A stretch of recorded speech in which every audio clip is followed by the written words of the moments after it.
Imagine for a second standing at the base of a towering, insurmountable mountain.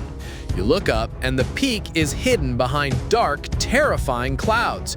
You are completely alone, outmatched, and the whole world expects you to fail. That is exactly what it feels like to step onto the pitch against the four-time champions of the world, the relentless, mechanical, and historically brutal force known as the German national football team. Now, put yourself in the shoes of a tiny island nation, a country with a population of just 156,000 people, a place smaller than most modern cities. This is Curacao, ranked 82nd in the world, playing their first ever match on the grandest stage of them all, the FIFA World Cup. Welcome to the Total Football Nexus. Right now, inside the boiling cauldron of the Houston Stadium in Texas, a script is being written that defies all logic. It is halftime in the Group E clash, and the scoreline reads Germany 3, Curacao 1. But do not let that scoreline fool you. Do not let the numbers on the board trick you into thinking this is just another routine victory for the European giants. Because hidden inside those 45 minutes is a story of absolute defiance, heartbreak, and a moment of magic that will be talked about for decades. How did a tiny island rattle the cage of a sleeping giant? Let me take you back to the very first whistle. The match began exactly the way every football pundit on the planet predicted it would.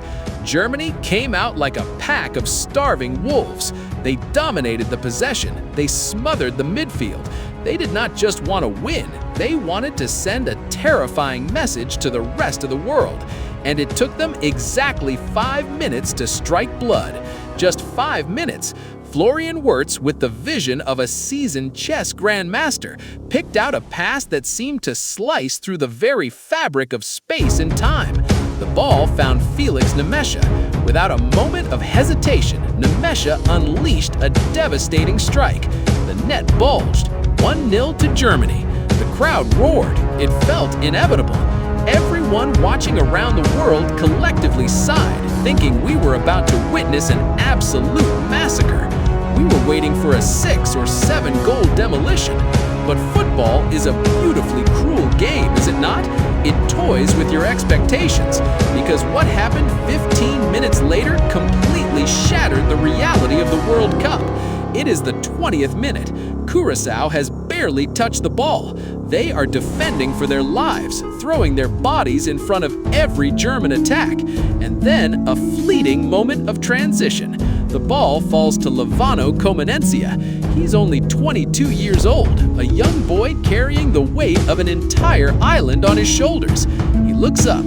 Standing between the goalposts is none other than Manuel Neuer, a living legend, a goalkeeper who has terrified the greatest strikers in the history of the sport. Comenencia is miles away from the goal. Logic tells him to pass. Fear tells him to hold on to the ball. But instinct tells him to pull the trigger.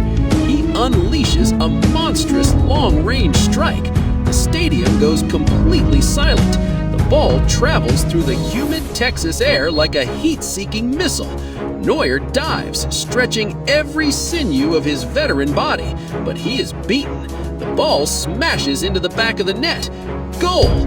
1-1. The stadium erupts into absolute chaos. The fans cannot believe their eyes. Livano Comenencia runs toward the corner flag, tears streaming down his face. He has just scored Curaçao's first ever goal in the history of the FIFA World Cup against Germany, against Manuel Neuer. It is a moment of pure, unfiltered sporting romance. A tiny island nation has just punched a heavyweight champion straight in the jaw. But as we all know, when you punch a giant, you better be prepared for what happens when they wake up. How did the German machine respond to this ultimate humiliation? The answer will leave you breathless. The German players stood in the center circle, staring blankly at each other. The shock on their faces was palpable. For a brief, terrifying moment, the ghosts of past World Cup failures seemed to hover over the Houston Stadium.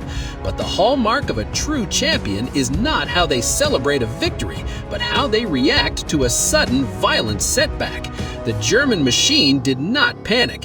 They simply recalibrated. They took a deep breath, looked at the roaring crowd, and slowly began to turn the tactical screws. Curacao, fueled by adrenaline and the sheer euphoria of their historic goal, fought like lions. They contested every tackle. They chased every loose ball. But sheer willpower can only hold off a tactical masterclass for so long.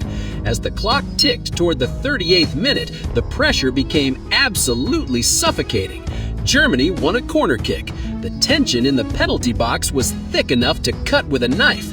The ball was whipped with terrifying pace and deadly precision. Rising above everyone else, suspended in the air for what felt like an eternity, was Nico Schlotterbeck. With a powerful, towering header, he sent the ball crashing into the net. 2-1. The giant had awakened. The relief washed over the German bench. You could see the manager clench his fists.